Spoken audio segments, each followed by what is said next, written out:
Hello and welcome. I am a hotel AI expert with extensive experience in modern hospitality operations and performance support. I am pleased to welcome all students of Europe Hotel School to your online learning journey. We look forward to supporting your professional growth in the hospitality industry. In today's explainer, we're going to cover 5 essential areas. First, the reality of hotel fraud.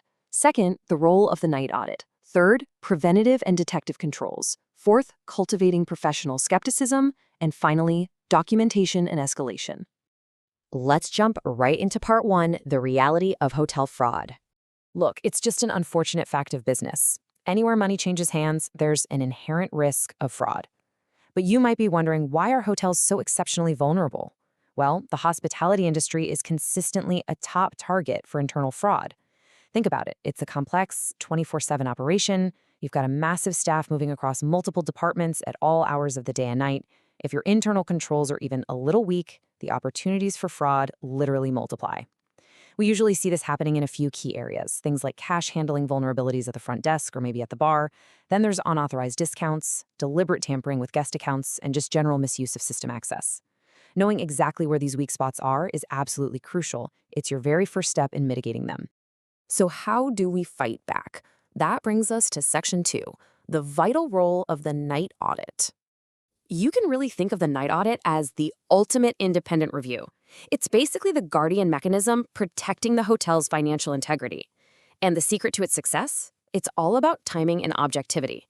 See, the night audit slashes operational risk specifically because it happens after the chaos of the day is over. The daytime and evening shifts have clocked out. By reviewing the day's transactions in this quiet, undisturbed environment, totally removed from the immediate pressure of guest interactions, the auditor can provide a truly objective oversight of everything that went down financially that day. Moving on to Section 3, let's break down preventative and detective controls. Any rock-solid security posture needs 2 completely distinct layers of defense.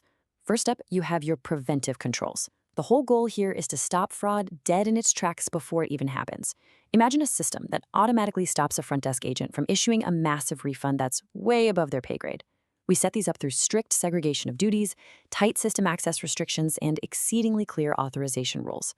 Now, a night auditor might not be the one building these digital walls, but their daily work absolutely enforces them. On the flip side, we have detective controls. The goal here is completely different. This is about catching the fraud that somehow managed to slip through those preventive cracks. And this is where the night audit shines as your primary detective tool. By running daily reports, doing deep reconciliations, and analyzing historical trends, the night auditor uncovers those hidden irregularities. To put that into perspective, what does this actually look like when you're staring at the data? Well, let's say an auditor spots repeated, totally unauthorized adjustments on a bunch of guest folios. That discovery is a huge red flag. It's a direct indicator of a preventive failure, meaning a breakdown in our authorization protocols.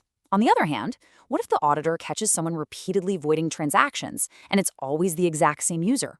That kind of irregular pattern is a classic detective finding. It's the kind of thing that makes you stop and say, okay, we need to investigate this right now to see if intentional fraud is taking place.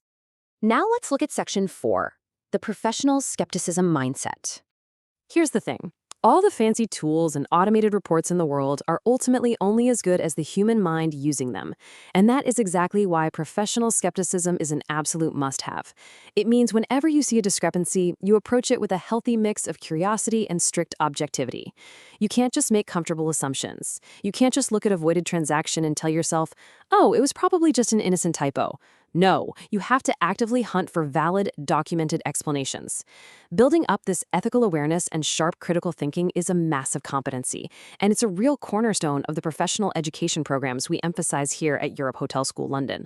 Which leads us nicely to our final section, documentation and escalation protocols.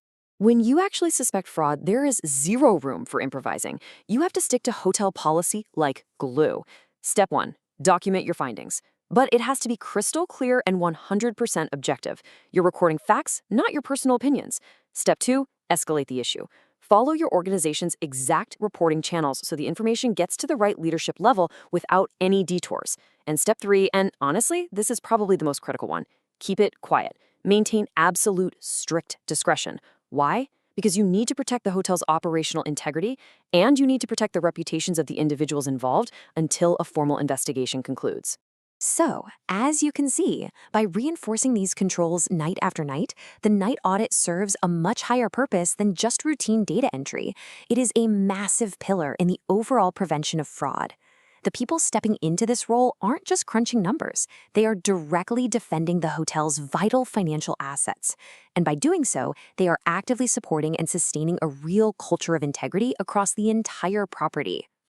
The systems and protocols we've unpacked today are incredibly powerful, but they completely rely on leaders who have the character to uphold them.